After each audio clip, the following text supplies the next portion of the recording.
Prep Bowl for the first time. The Champlin Park Rebels take on the Woodbury Royals for the 5A title in Prep Bowl 17. The championship tradition continues on UPN 9 with the 1998 Prep Bowl. As the Woodbury High School game, we have crowned 5 champions, which means we have 1 more to go. The game that everybody has been waiting for, the big school matchup between Woodbury and Champlin Park in Class 5A. Let's waste no more time whatsoever. Let's go. I think the Raiders may have been keying on Ianni. Grandis will roll out. He'll run with it. Near midfield. Past midfield. He's hit hard out of bounds. Yard, they'll give him on the play. This time it's Ernst. He stacked pretty well, but he gets through his second effort. When Chris Van Joske had his back to him, he threw it to him just like a blind pass in basketball. Did a good job by the receiver catching it and picking up the first down. 3rd and 10 at the 28. Grandis lofts it up. He's got a man. Touchdown, Woodbury. Lead Swanson, 28 yards. Wow, that's a great job on the play action there. I think that the Champlin Park defense is thinking about the run. Overplayed a little bit, and they threw. It is 7-0. The Royals come out impressively to start the 5A championship on the Menard scoreboard.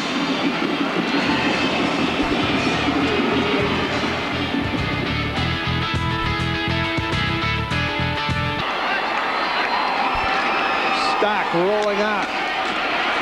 I don't know if he got back to the line of scrimmage or not.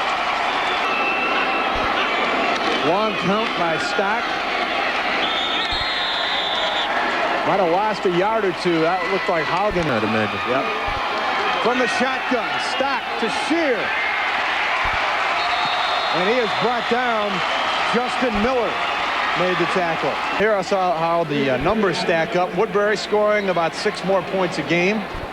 Opponents' points about even.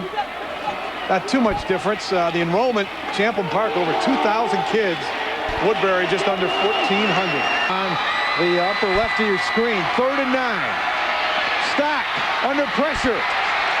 Brought down by about 3 blue shirts, including Austin Crow.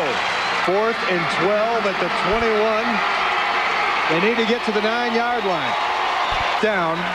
So it depends where the ball gets marked at. It's coming all the way back. That's what I thought. I didn't mean to take the air out of the Woodbury bubble, but I saw the referee before the ball was snapped.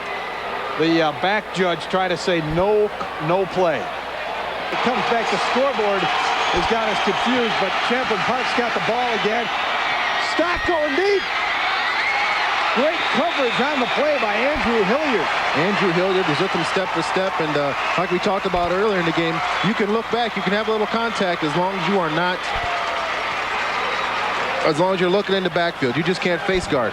Trying to cover Phil Rumsey, did the job. Woodbury still leads 7-0 on the Menard scoreboard. Door E5. Grandis to Ianni. Back to Miller. It's a reverse. He breaks a tackle. He gets through. Trying to get outside near midfield. Razzle-dazzle in a big way for Woodbury. That's a good job. You know, they're going to key on Ianni a lot. He did a good job of taking the handoff and hand off to Justin Miller. Justin did a good job of getting him. Ianni in motion. They'll come around. They fake it to him again. There's that decoy that you were talking about, and it goes to Doug Peterson. And he had a nice run there. Aaron Lewicki on the stop. Used as a decoy, like you said, Darryl, the last couple. Not this time, on the pitch. Champlin Park can't stop him near the 20-yard line. There's Grandis to Ianni. All the way near the 10-yard line. The drive with a touchdown. Grandis handing off to Ianni across the 10. Touchdown, Woodbury, easily. Wow, they've been faking that play a couple times today, and I don't think that Champlin Park was expecting it.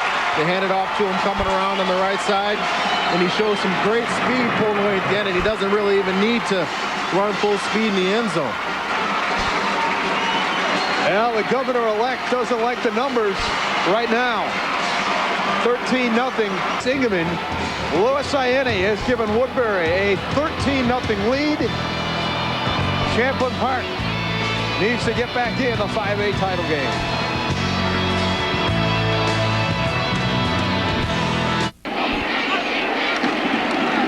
Players ran into each other like Stock and might have been pitch out. This will be Ianni again. Cuts back across the 25 to about the 28-yard line. Woodbury. Ianni the deep back, and he's got it again across the 30. Oh, he showed strength there. Took a few guys with him. Hey, that's a good run. Like Woodbury won the playoff game. 1st and 10 at the 39. Here's Ianni trying to cut. He does, still on his feet, trying to get to the sideline. He may go. He's got one man to beat. He cuts back. What a run by Louis Ianni inside the 15. Luke Skelly brought him down. Oh, that was a great run by Louis. You know, they came out in that pro set and handed the ball out across the backfield. He got up in there and he wiggled around a little bit, came out and he just showed some great moves in there. Here it is again. Right there, that cutting up the field again. I think he's excellent with that.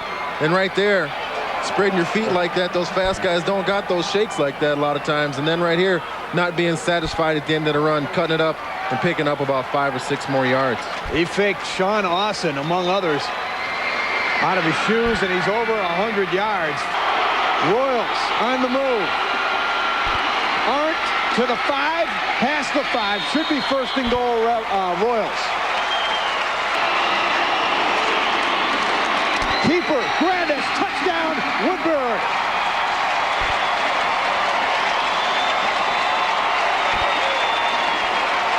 Well, that'll take a lot of the wind out of the sails of Champlin Park, you know, but they can't hang their heads. You know, they still got a whole nother half and 2.5 minutes left in this quarter. You know, they can still make something happen. It was a good job of the quarterback. You know, they gotta respect the quarterback and the running backs in this offense. And right here, looking at it from a low angle, did a good job of getting in the end zone, spinning off that tackler at the last minute, too. I don't know if that's by design, but I liked how he put the ball in his inside arm. It was kind of hard for a player to see where the ball was. He put it on his left arm. Yeah, it's hard to know if that's by design or not, but it was a well-organized play. Kind of faked me out. They'll go for 2. Grandis running out of room, throws it. Miller caught it. Justin Miller. And now it is 21-0 Woodbury.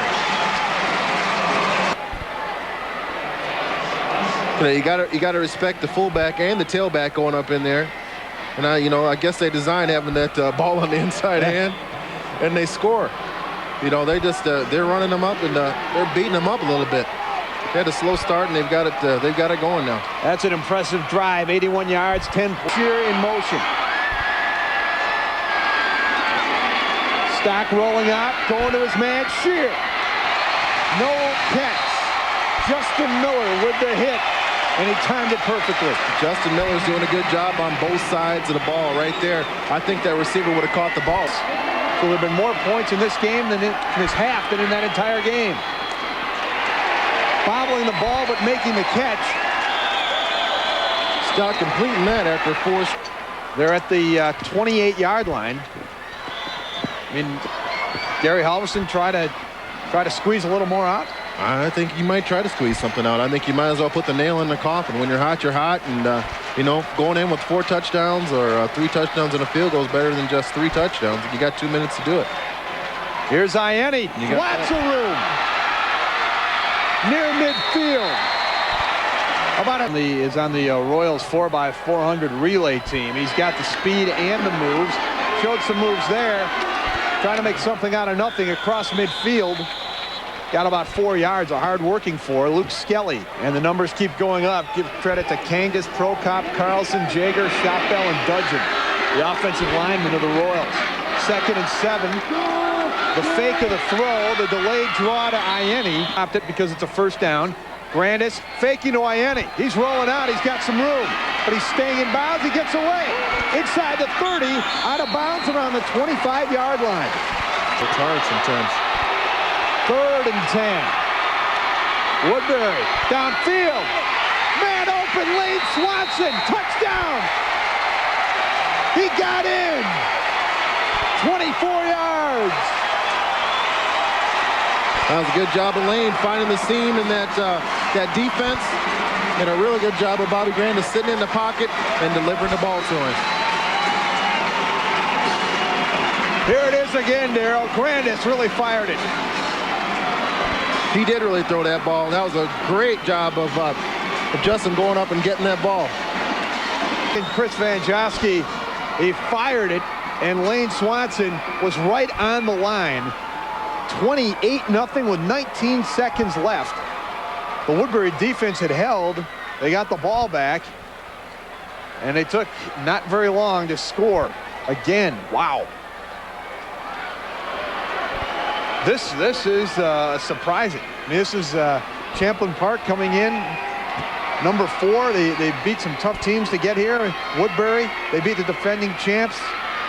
I don't think anyone would have predicted this kind of a first half. Well, this is a shocker, especially the way it started out. I thought Champlin Park did a good job of, knocking Lewis around and all that good stuff. And looked the shotgun.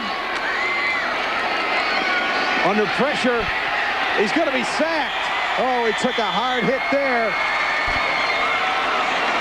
Mike Molaroni was one of many in there. Brian Daniels also in on the stop.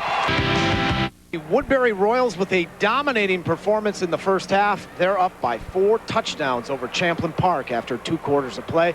Welcome back to the Metrodome, everybody. I'm Andy Skugman. This is the Northland Ford halftime report. Andy Skugman, that will wrap up the Northland Ford halftime report. Here's something that Champlin Park, maybe some comfort. Woodbury's only lost this season. They led that ball game 21-0 at the half, and Hastings came back to beat them 28-27. Maybe that is some comfort, at least gives the Rebels some hope. Let's go right up to the booth now to the gentleman calling the action, Jeff Grayson and Darrell Thompson. Guys. Thanks a lot, Andy. It's a great point you mentioned. Hastings, the only team to beat Woodbury, and they did do it in comeback fashion.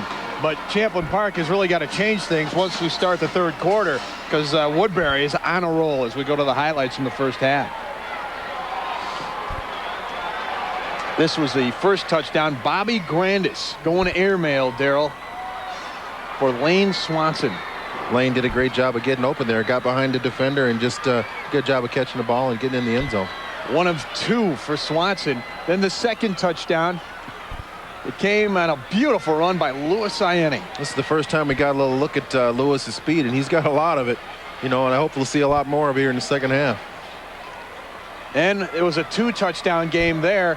And Woodbury put together another drive, and Lewis Ianni did some dirty work with some nice moves.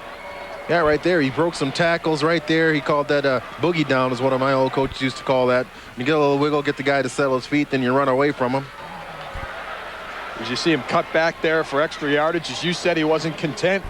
And then the touchdown, the quarterback sneak, and I thought Bobby Grandis did a nice job concealing the ball. He did a good job concealing the ball, and he did a good job of protecting the ball. A lot of time when you get walloped like that right on the goal line, it can pop out. Well, that made it a 3-touchdown game with a 2-point conversion, and then the combination that hooked up on the first score did it again. Grandis and Lane Swanson. Lane's just having a big night tonight. He went up there and caught that ball, and Grandis did a good job of getting it to him. It's going to be interesting here in the second half to see what Champlin Park does and see if they can slow down that Woodbury offense. I mean, it's all Woodbury. 18-3, 236-12 on rushing yards. I nearly knocked over our table here. That's why we're laughing. Look at the total offense. I mean, that's a great stat for a game, Darrell. And they've got it at halftime, 301 yards. Yeah, that's scary. 301 yards, only 2 penalties, and the time possession thing is it really sticks out there. 15 minutes and 1 second. That's it's hard for that Champlin Park defense. Those guys are winning. They went in there and got some water, but they got to stop them somehow here in the second half. That Woodbury defense is staying real stout in there, and they're not giving up any yards. Caven's really not getting an opportunity to get on track tonight. Shear behind John Stock, and this is Shear, and he stopped immediately. I don't even know if he got back to the line of scrimmage. Doug Peterson making the tackle.